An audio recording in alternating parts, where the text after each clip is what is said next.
Hello दोस्तों, Daleep Hindi shorthand classes में आपका हार्दिक स्वागत है। दोस्तों, आज की डिक्टेशन दैनिक जागरण की संपादकीय डिक्टेशन है।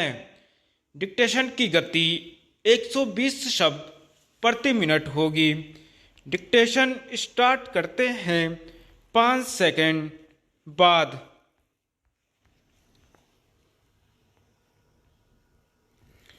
पश्चिम एशिया की त्रासदी।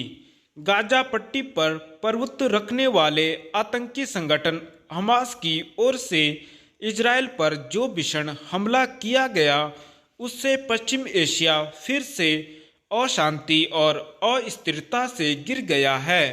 यह कहना कठिन है कि इस हमले में अपने सैकड़ों लोगों के मारे जाने और कई लोगों को बंधक बना लिए जाने से कुपित इजरायल फलस्तीन के बीच एक इससे गाजा पट्टी में हमास के ठिकानों पर जो हमले शुरू कर दिए हैं, वे कब थमेंगे।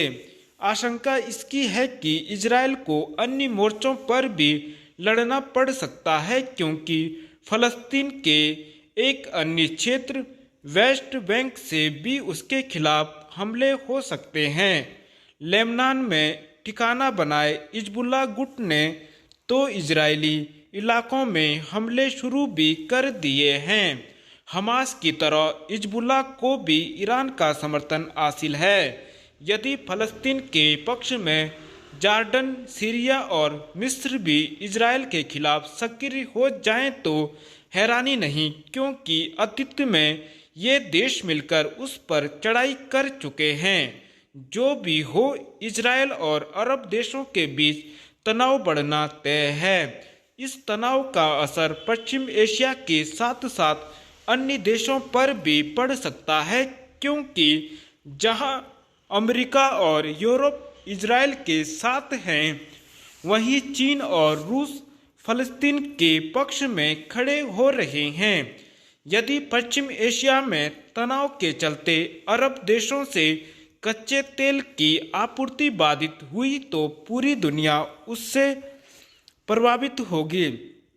पश्चिम एशिया के अस्थिरता से गिरने से G20 सम्मेलन में भारत से यूरोप तक आर्थिक गलियारा बनाने पर बनी सहमति पर भी असर पड़ सकता है।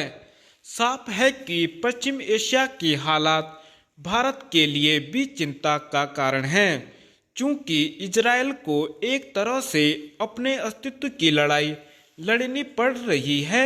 इसलिए तत्काल माहौल शांत होने की आशा कम ही है।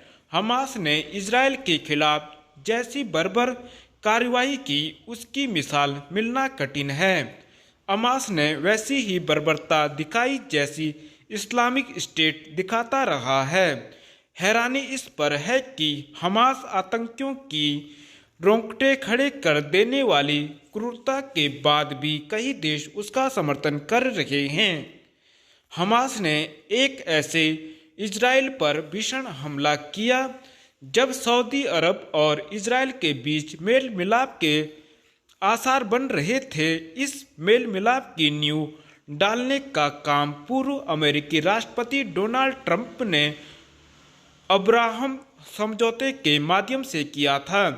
इसी समझौते को आगे ले जाते हुए सऊदी अरब और इजरायल के बीच मैत्री संबंध कायम कराने की पहल जो बाइडेन कर रहे थे।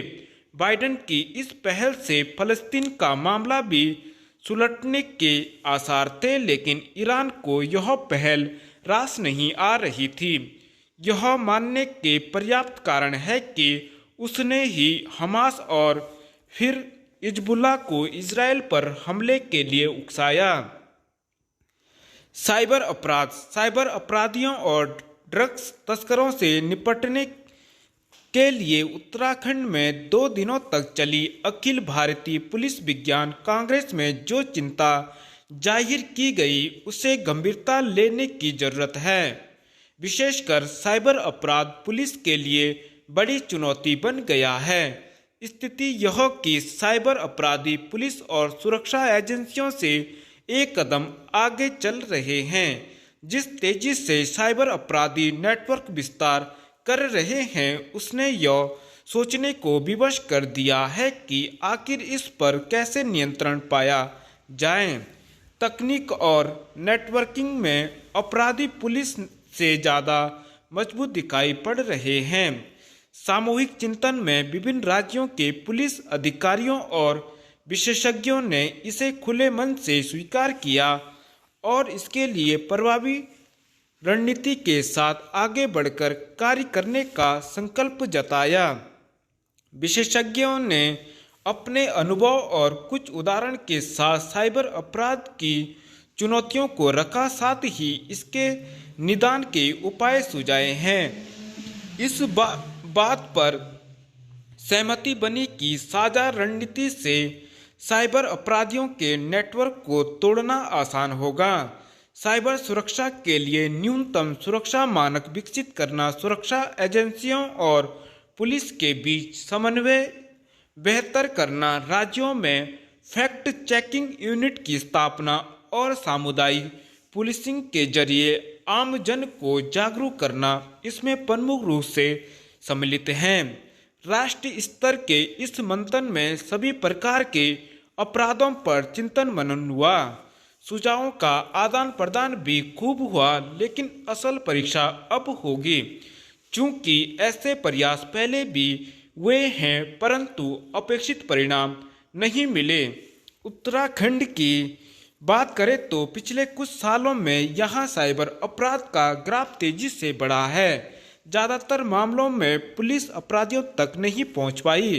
पुलिस महकमे को पारंपरिक कार्यशैली छोड़कर अपराधियों के नेटवर्क को ध्वस्त करने के लिए तकनीक आधारित नई रणनीति पर आगे बढ़ना चाहिए।